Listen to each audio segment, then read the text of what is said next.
আমাদের গড় আছে, থাকার জন্য পর্যাপ্ত রুম আছে, আরামের বিছানা আছে, তারপরেও আসলে আমরা ঘুমাতে পারি না, আমাদের ঘুম হয় না, অশান্তিতে লাগে, আমরা ডিপ্রেশনে ভুগি, হতাশায় নিমজ্জিত হয়ে যাই।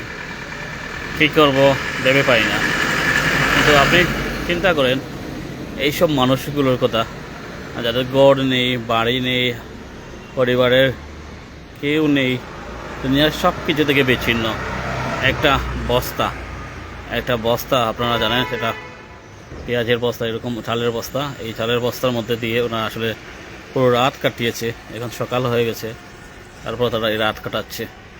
দেখেন এখানে আর একজন মানুষ, এত অসহায়। আমরা বাংলাদেশকে ভাবি আসলে অনেকটা উন্নয়নশীল দেশ বা অনেকটা উন্নত হওয়ার পথে, কিন্তু আদৌ কি বাংলাদেশ উন্নত হয়েছে? আর যদি উন্নত হতো তাহলে এই অবস্থা কেন? আমাদের প্রশ্ন হলো এই অবস্থা কেন? আমরা আসলে সিলেটের আছি, অর্থাৎ দ্বিতীয় লন্ডন ক্ষেত্রে সিলেটে, যেখানে বাবা হয় মানুষ মানে সুখী, মানুষ মানে ধনী। যদিও এখানে বেশিরভাগ মানুষই আসলে যারা সুখী আছেন তারা আসলে সিলেটি না, এটা বলা যায় নির্দ্বিধায়। তবে অসহায় মানুষের সংখ্যা বা গৃহহীন মানুষের সংখ্যা নেহায়েত কম নেই। এখানে প্রতিদিন শত মানুষ ঘুমিয়ে থাকে। যেহেতু প্রায় 7টা হতে চললো, ইতিমধ্যে অনেকেই আসলে ঘুম থেকে উঠে গেছেন, অন্যত্র চলে গেছেন। অসহায় মানুষ, যেখানে ওনার পা নেই, শুয়ে আছেন একটা পাতলা কম্বল দিয়ে, নিচে টাইলসের উপর শুয়ে আছেন ওনার দোকানে। আসলে অনেকের যে জিনিসটা আসলে কোথায় থাকবেন দেখেন অবস্থা। মশায় তো আসলে প্রচুর কামড়ায় বিদায় তারা পুরো শরীরটা আসলে এই পাতলা কম্বল দিয়ে ঢেকে রাখেন। এখানে দেখেন ওনার আসলে সেই কম্বলটুকু নেই, পা নেই, দেখতে পাচ্ছেন। পরনের যে লঙ্গি ছিল সেই লঙ্গিটাকে আসলে কম্বল হিসেবে ব্যবহার করেছেন।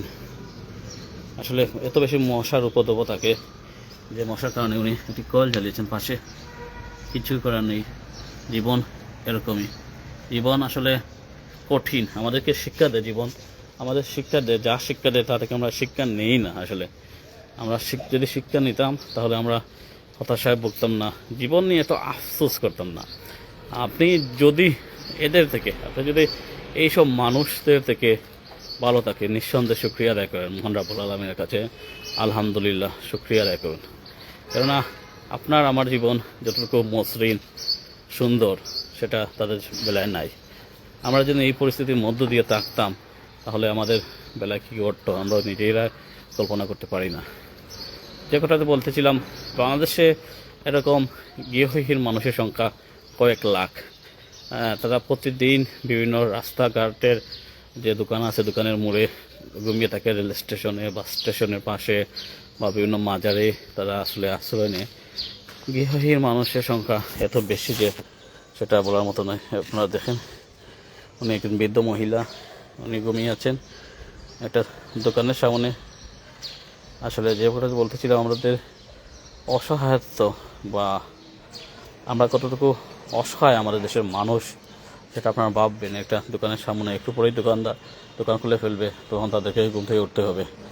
এরকম মানুষ কতজন আছে আসলে আমি যদি বলি সেটার সংখ্যাটা কয়েকশো। এটা সিলেটেই কয়েকশো, হাজার হতে পারে, আমাদের হয়তো সেই ধারণা নেই। এখানে একই যে জায়গায় তিনজন শুয়ে আছেন, একটা পরিবার ওনাদের। এখানেই তাদের রাত কাটে, সকাল যখন হয় তখন অন্যত্র চলে যান, যেহেতু এখানে তাদের থাকার খুব একটা সুযোগ নেই। মশারি টাঙ্গিয়েছেন, আপনারা জানেন। আপনারা যে গড়েই থাকি, আমরা যে গড়ে থাকি, সেখানেও আসলে মশার জ্বালায় শোয়া যায় না, ঘুমানো যায় না, আরামসে একটা 5 মিনিট বসা যায় না। সেই ক্ষেত্রে এই জায়গাটা সম্পূর্ণ ব্যতিক্রম। এখানে মশার উপদ্রব কয়েক গুণ বেশি, 100 গুণ বেশি। সেই 100 গুণ মশার কামড়ের থেকে নিজেদেরকে রক্ষা করতে একটু মশারি আশ্রয় নিয়েছেন। দেখছেন ওনারা একটা পরিবার, 3 জনে এখানে আসছেন। আমি এখন অবস্থান করছি সিলেটের দরগা যে রাস্তা, দরগা গেটে, এই রাস্তার এখানে অবস্থান করছি।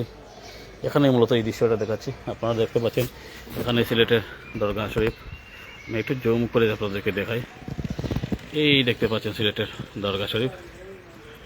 এই দরগার ভিতরে আরও সংখ্যাটা আরও বেশি। আমি যেহেতু আপনারা যে রোড দিয়ে আসলে সিলেট হজরত শাহজালাল ইয়েমেনি রহমতুল্লাহ মাজারে যান, সেই মাজারেই আসলে রোডে অবস্থান করছি, সেখানেই মূলত এই দৃশ্য চোখে ধরা পড়েছে। তবে রাতের বেলা যেহেতু যখন রাত 12টা পরে 1টা 2টা হয়ে যায়, তখন সেই দৃশ্যটা আরও বেশি হয়, মানুষের সংখ্যাটা আরও বাড়ে। তো সব শেষ আপনারা শুকরিয়া আদায় করেন মহান রাব্বুল আলামিনের কাছে আপনাদের অবস্থার জন্য।